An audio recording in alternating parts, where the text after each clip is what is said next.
John Cena. He is one of the most beloved and popular superstars in the history of WWE. But that doesn't mean there are not several names who he's had real-life heat with. Alex Riley is one of the superstars who Cena notoriously had some reported heat with. Although the origin of their issue is unknown, Arn Anderson, who served as a backstage producer for WWE, once hinted that A-Rai refused to help Cena right around the time he was scheduled for a big singles push, and that it rubbed Cena, a locker room leader and main eventer, the wrong way. Former WWE star Tyler Rex even said that the locker room sided with Riley, but nobody wanted to get on Cena's bad side because he was the guy, the face at the time. Riley himself stated that it came down to two men not liking each other and admitted that it had a direct impact on his career because of who Cena was and the status he had. Now, what was this issue that everyone's talking about? Speaking of Tyler Rex, the now former WWE superstar now goes by the name Gabby Tuft. Tuft had a real-life issue with Cena after he disapproved of her finisher. Known as Tyler Rex at the time, he used the Kenta Kobashi famously risky burning hammer, a very, very dangerous move that had at that point been pre-approved by WWE's Vince McMahon.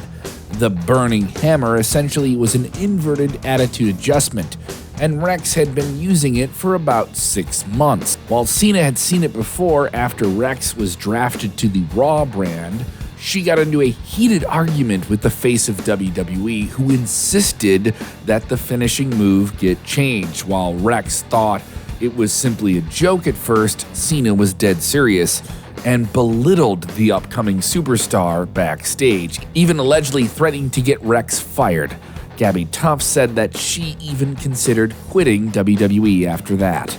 Another wrestler who had issues with John Cena was up-and-comer Wade Barrett when he was the leader of Nexus. You may be familiar with the story of the SummerSlam 2010 faction versus faction battle of Nexus versus the John Cena-led Team WWE, controversially defeating the rising Nexus faction in what was considered to be one of the worst decisions in SummerSlam history, depending on who you talk to.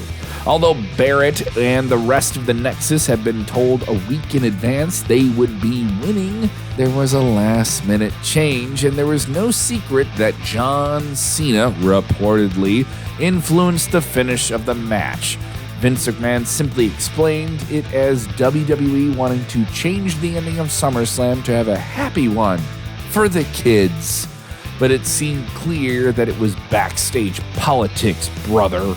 One figure in wrestling who has never been reserved about their frustrations with John Cena is Ryback.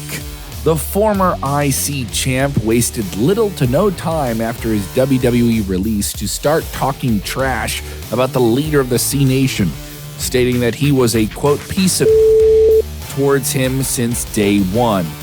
It seemed to be about as far more than just any booking decision, as Ryback called Cena a poison to the wrestling business, and that his on-screen character simply and completely was opposite of who he was off-screen. Very few have been as anti-Cena as the Ryback has been, with the former franchise player of WWE not uttering a word about him in response. It's almost like John Cena didn't see Ryback saying all those things.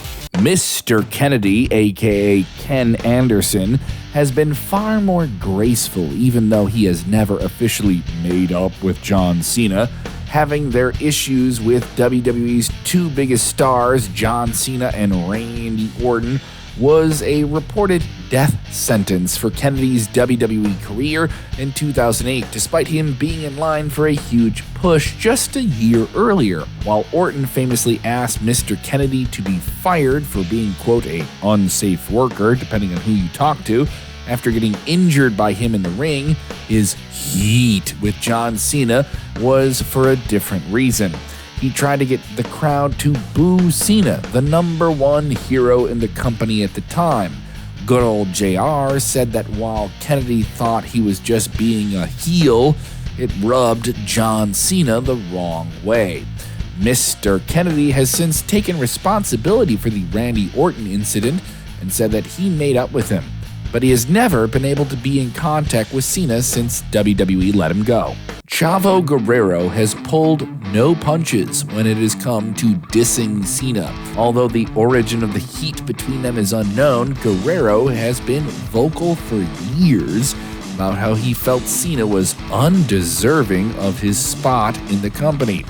He even took to Twitter to say that while Cena has been better than him on the mic, he could out-wrestle the face of the company, the franchise of WWE, with his eyes closed.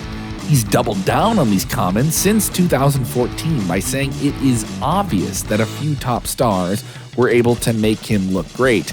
Guerrero even added that he would boycott wrestling if Cena equaled Ric Flair's 16-time world title record. Now that's awkward. The masterpiece of the Master Lock, Chris Masters, is another star who simply never clicked with Jonathan Cena. He has been open about the fact that the two never saw eye to eye and that Cena never had faith in him when they worked together. He accused Cena of never having his back and praised Shawn Michaels for sticking up for him when Cena tried to, reportedly, bury him backstage. It becomes clear from hearing this that if a superstar doesn't get along with the top guy, they may not be able to thrive as much as they would hope to, depending on who you talk to and who says what. Batista was certainly able to thrive outside of WWE and become a superstar within WWE at a high level, but that is perhaps because he was already being pushed around the same time as this other guy, John Cena, and was far too valuable for WWE. So whatever issue they had, Batista's heat with Cena was short-lived and stemmed from the fact that Batista was headlining several shows while Cena was getting big opportunities outside of the company. It poured into 2010 that eventually led to Batista's departure from WWE for a run in Hollywood.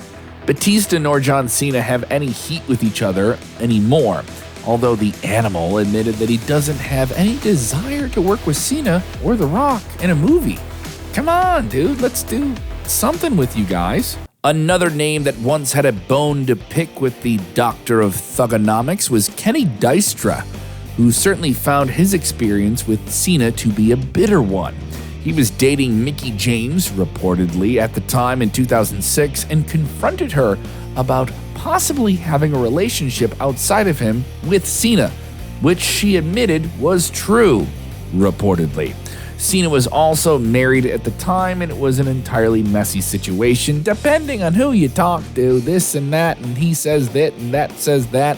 The heat that Dykstra had with Cena led to him being drafted to SmackDown, where he became a certified enhancement talent in the eyes of many, while Cena was on Raw, and that hurt some feelings. Long before John Cena broke into movies at a high level, the biggest movie star in Hollywood had an issue with him.